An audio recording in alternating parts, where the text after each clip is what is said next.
अस्सलाम वालेकुम यारो, कहिड़ा हाल आहिनि? ख़ुशि आहियो? अॼु वरी कहाणी जो ॾींहुं आहे। अॼु वरी हिकिड़ी कहाणी ॿुधूं था। अॼु जो मुंहिंजो पहाको आहे, धक हण धीअ खे त सिखे नुंहुं। ऐं तव्हां सम्झी विया हूंदव कि मुंहिंजूं सभई कहाणियूं पहाकनि ते ॿधियल आहिनि। मुंहिंजे सभिनी कहाणियुनि जा उनवान, उन्हनि जा मौज़ू पहाका आहिनि ऐं चवणियूं आहिनि। इन लाइ त जीअं तव्हांखे उहे सही तरह सम्झ में अची वञनि। सो धक हण धीअ खे त सिखे नुंहुं, इन जो मतिलबु आहे त कंहिं ॿिए खे सम्झाइण लाइ कंहिं पंहिंजे खे को दड़को ॾिजे या सम्झाइजे त जीअं ॿियो बि उन मां नसीहत हासिलु करे ऐं सम्झी वञे। सो अहिड़ी हिकिड़ी कहाणी आहे। मुर्क हिकिड़ी ॾाढी सुलक्षणी ऐं सदोरी छोकिरी हूंदी।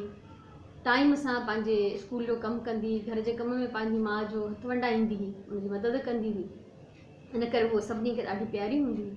उन्हनि जे पाड़े में हिकिड़ी ॿी छोकिरी रहंदी, समीना जेका हूंदी उहा कम खां भॼंदी हुई ऐं हर रोज़ु अची मुर्क जे घर वेही रहंदी ऐं मुर्क खे मजबूर कंदी त तूं मूंसां रांदि खेॾ। मुर्क कॾहिं कॾहिं त हुनखे टारे छॾींदी, पर कॾहिं हुनखे खेॾणो बि पवंदो हो। सो ईअं थियणु लॻो जो आस्ते आस्ते मुर्क जो बि स्कूल जो कमु रहिजी वेंदो हो ऐं उहो रांदि में मसरूफ़ थी वेंदी त पंहिंजी माउ जी बि घर जे कम में मदद न कंदी हुई। मुर्क जी माउ जॾहिं इहो ॾिठो त समीना त हाणे रोज़ु हिन जो टाइम ज़ाया थी करे ऐं पाण बि नथी पढ़े, हिनखे बि नथी पढ़णु ॾे, न घर जे कमकार जूं रहियूं आहिनि, त सिर्फ़ु सॼो ॾींहुं रांदि में हिननि जो गुज़री थो वञे। सो समीना खे नसीहत ॾियण लाइ मुर्क जी माउ इहो प्लान ठाहियो त हिकिड़े ॾींहुं जॾहिं हीअ ॿई खेॾनि पियूं त मुर्क जी माउ मुर्क खे अची ॾाढा दड़का ॾिना। चईंसि त तोखे छा थी वियो आहे? तूं न पढ़े थी, न लिखे थी, न स्कूल जो कमु थी करे टाइम सां, न घर जे कम में मुंहिंजी मदद करे थी। आईंदा इहो खेॾणु तुंहिंजो बंदि आहे ऐं पहिरियों तूं स्कूल जो कमु कंदी, घर जे कमकार में मुंहिंजी मदद कराईंदी, उनखां पोइ जेको टाइम बचंदो उनमें तूं रांदि खेॾंदी। रांदि त ज़रूरी आहे ॿारनि जे लाइ, पर ईअं ज़रूरी कोन्हे त ॿिया ज़रूरी कम छॾे सिर्फ़ु रांदि खेॾिजे। पढ़ाई जो टाइम हुजे, घर में कमकार करणु हर कंहिंजो फ़र्ज़ु आहे, थोरो घणो पंहिंजी उमिरि जे हिसाब सां, उनखां पोइ जेको टाइम बचे भली खेॾिजे। सो समीना जॾहिं ॾिठो त मुर्क जी माउ त ॾाढी कावड़ में आहे, उहा चुपचाप उतां उथी हली वई। ऐं जॾहिं उहा हली वई त मुर्क जी माउ मुर्क खे प्यारु कयो ऐं हुनखे चई त हीअ दड़का मूं समीना खे ॾिना, अण सिधी तरह मूं इहे दड़का समीना खे ॾिना, छो त हूअ अचे थी तुंहिंजो बि टाइम विञाए थी, पाण बि कुझु टाइम सां नथी करे, ऐं तंहिंजे करे हुनखे सेखारण जे लाइ मां तोखे चयो आहे। मुर्क बि सम्झी वई। ऐं समीना जॾहिं पंहिंजे घर वई त हुन सोचियो त मुर्क त टाइम न विञाईंदी आहे, उहा त ॾाढी सुठी छोकिरी आहे, घर में बि कमु कंदी आहे इलाही सारो, पर मां टाइम विञाईंदी आहियां, हुनजो टाइम बि मां थी ज़ाया कयां। तंहिंजे करे हुनजी अम्मी नाराज़ थी आहे। उहो ॾाढी शर्मिंदी थी, चई त वाकई मां त वक़्तु थी वञायां, पढ़ा बि नथी, न पंहिंजी माउ जो हथु थी वंडायां घर जे कम में। सो चुपचाप उन महिल पंहिंजी पढ़ाई ते वेठी, स्कूल जो कमु बि कयईं ऐं उथी पंहिंजी माउ जी बि कुझु घर जे कम में हेल्प कराई। उनजी माउ बि हैरान थी वई त हिनखे छा थियो आहे।